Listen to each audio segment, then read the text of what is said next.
All right. Well, now, something that's kind of fascinating, the realm of very, very theoretical psychology, very theoretical psychiatry based on very poorly done anthropology of gender sexualism is now starting to face actual clinical data. And now there's all this clinical data coming in saying, no, wait, no.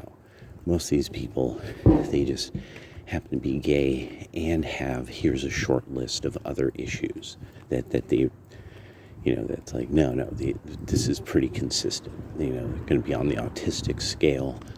And it's a comorbid level of autism, something like that.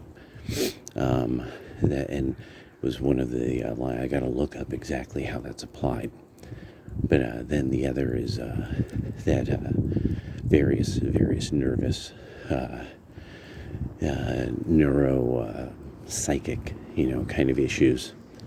And so it's just one of these things, like Edward Dutton bringing up that these would be mutations of what we would think of as the psyche or the mind, the brain, because it's the most complicated, newest applied organ in harsh Darwinian evolution. And so it's that we're seeing like what would make sense as far as a percentage of the population that would have some type of mutation in this way when you look at the actual numbers of those with some type of body dysphoria of some sort, because they're finding that's extremely uncommon actually, that most of these people have a variety of mental issues. And so this is going to start bringing up very soon with especially Generation Alpha. Why don't we start actually dealing with the fact that some people are like they're kind of cuckoo for Cocoa Puffs, and that you actually should kind of keep them away from other people. And of course, very soon there's going to be the thing of when people get locked up for something, they should get locked up for it. And so there was that, and that I was thinking about. Now that was Zero Hedge has a great piece on that. But then there was something else I was considering now. Is so this realm now that a lot of this all came from the same sort of milieu from the 70s, post 70s, of various intellectuals that were these kind of countercultural intellectuals, like the Earth Day guy. The Weathermen considered countercultural intellectuals and militants, and this is considered very sexy by the kind of these hippies who now are the wokies, and they're even like maskies and pokies.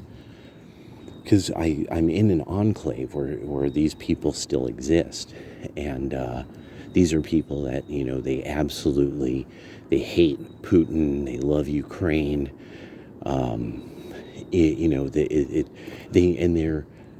their sources are always NPR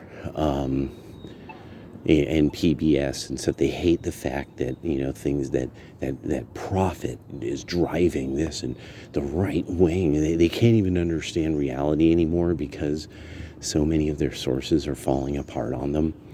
But key to this is the blue enclaves are places where you'll find universities and state schools that what happened, Obama gave a bunch of money so that people would borrow and got the banks to chip in, and everybody owes the banks now, but they didn't find the awesome job to pay back, and they're so angry at the system, and boy, there sure are a lot of nutters in Oregon, mad at the system, trying to burn buildings down for hundreds of days at a time. And there sure are a lot of, blue enclaves built around colleges there. And It seems like when you find out about, the left, they seem to have this sort of hub in that region of the country that's always up to something. And so a lot of people need to start getting that the universities are now, this is something that is worthy of making them have to fund themselves. There's nothing wrong anymore with opposing public funds for education outside of the sciences. That's what it should be. That the public should fund the hard sciences, nothing else. Statistics as the softest of them. And you shouldn't feel ashamed for saying that. A lot of things now people are going to have to be very kind of hard libertarian and right-wing about it, because the left is always trying to get in there and use it to go into your pockets, and so that they could work at the university and not really have to, because they don't want to have wood mills. It was a milling town, the one I'm in. They don't want, and I talked to these guys. They came from the East Coast, and they had dreams of a hippie, and they ended up being able to get themselves in somewhere at the university eventually, and they hate the idea of cutting down trees. So they moved to the timberland part of the country to change it to what they want it to be. And now, well, I've told you about, you guys have heard, screaming man at 5 a.m, drugged out nutters, people trying to burn things down for hundreds. They can't even burn it down for hundreds of days on so much drugs. So that's, yeah. So that's where we're at. And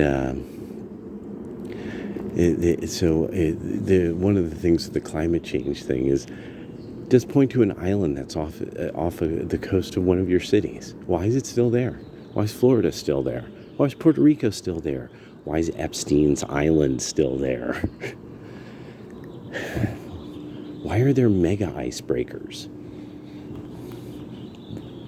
Why wouldn't you need to break the ice when you could just wait till summer and nobody would get caught in the ice? Oh well, later.